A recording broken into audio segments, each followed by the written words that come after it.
Saudara, sebanyak 25 anggota TNI Batalion Artileri Medan 2 Kilap Sumagan ditetapkan sebagai tersangka kasus penyerangan perkampungan warga di Desa Selamat, Kecamatan Sibiru-Biru, Kabupaten Deli Serdang, Sumatera Utara.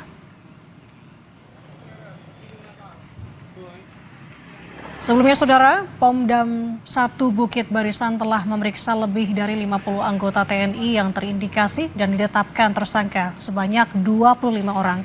Ex-Pangdam 1 Bukit Barisan, Muhammad Hasan, kembali meminta maaf pada masyarakat Sumatera Utara terkait insiden di Sibiru-Biru dan berjanji transparan dalam penyelidikan kasus penyerangan di Kampung Deli Serdang.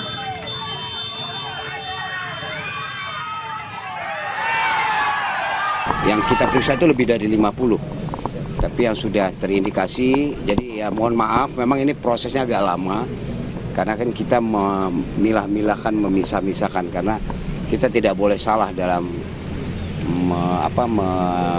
menegakkan hukum gitu ya, mengambil keputusan, karena ini kan nanti akan kita limpahkan ke pengadilan.